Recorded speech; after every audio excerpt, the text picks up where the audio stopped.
যাদবপুর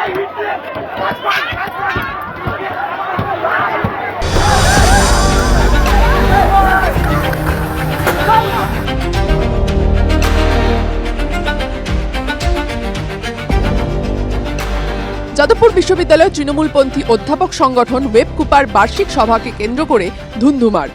ব্রাত্য বসুকে ঘিরে বিক্ষোভ পড়ুয়াদের। শাসক বনাম ছাত্র, প্রথমে ধস্তাধস্তি, তারপর হাতাহাতি। ভাঙল গাড়ির কাঁচ, ঝরল রক্ত।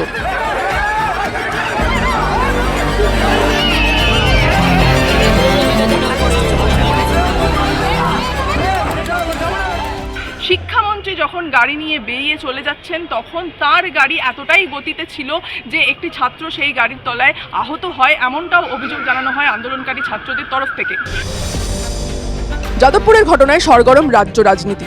পড়ুয়ার ওপর গাড়ি চালিয়ে দেওয়ার অভিযোগকে সামনে রেখে বিক্ষোভে বাম।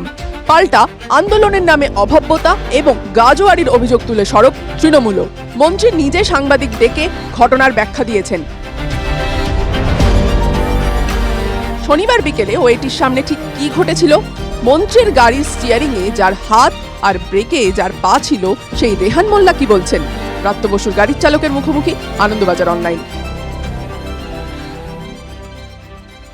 আমি যখন গোলযোগটা শুরু হয় তখন তো আমি গাড়িতে বসা, তো স্যার দেখলাম গাড়িতে উঠলো। ওঠার পরে আমি যখন গাড়িটা নিয়ে যাওয়ার চেষ্টা করছি, এগোনোর চেষ্টা করছি, ওরা আমাকে তখন বাধা সৃষ্টি করে, গাড়িটাকে এগোতে দিচ্ছে না। যখন আমি জোর জবরদস্তি করলাম তখন ওরা আমার সামনের থেকে ইট মেরে আমার গ্লাসটাকে পুরো ভেঙে দিলে পুরো কাঁচের টুকরোটা পুরো আমার চোখ মুখ দিয়ে পুরো ভর্তি হয়ে গেল। দ্বিতীয়বার যখন সারেরটা ভাঙার পরে আমার লুকিং গ্লাস দিয়ে সব কিছু ভেঙে দিল। তো আমি সেই অবস্থায় কী করবো, তখন আমি গাড়িটাকে আস্তে আস্তে বের করার চেষ্টা করছি। তো যাই হোক, আমি গাড়িটাকে বের করার অনেক চেষ্টা করে আস্তে আস্তে বের করতে পারলাম। আমার গাড়ি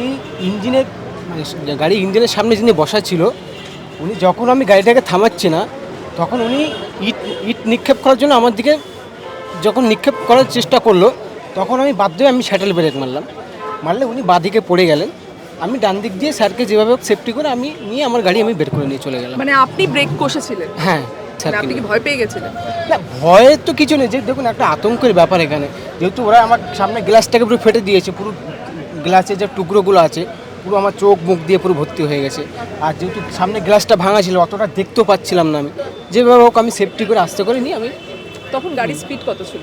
স্পিড কত থাকবে, 10 বেশি, যেরকম স্বাভাবিক একটা মানুষ হেঁটে গেলে অতটাও তাও স্পিড ছিল না।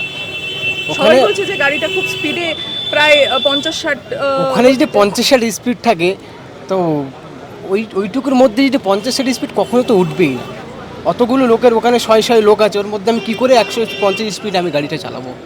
এটা অসম্ভব, এটা ভুল বলছে। যে বলছে তিনি ভুল বলছে। ইউনিভার্সিটির গেট দিয়ে বেরিয়ে যাওয়ার পরে কোথায় গেল? আমরা বেরিয়ে স্যারকে নিয়ে পিজি হসপিটালে আসলাম। স্যার গুরুতর অসুস্থ ছিল। তখন কি স্যার অলরেডি আহত? হ্যাঁ, আহত ছিল। স্যারকে তখন হসপিটালে নিয়ে আসা হলো, পিজি হসপিটালে নিয়ে আসলাম। নিজে আমিও অসুস্থ ছিলাম, আমি সেখানে হসপিটালে গেলাম।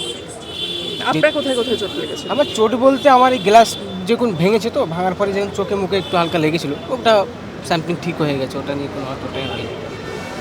আমরা কথা বললাম রেহানের সঙ্গে। রেহান 1 বছর ধরে শিক্ষামন্ত্রী ব্রাত্য বসুর গাড়ি চালাচ্ছেন এবং তিনি বললেন যে এর আগে নির্বাচনের সময়ও বহু সময় এরকম ধরনের ঘটনা ঘটে থাকে, কিন্তু এর আগে যাদবপুর বিশ্ববিদ্যালয়ে যে ধরনের ঘটনা ঘটেছে সেই ঘটনার সম্মুখীন রেহান কখনো হয়নি।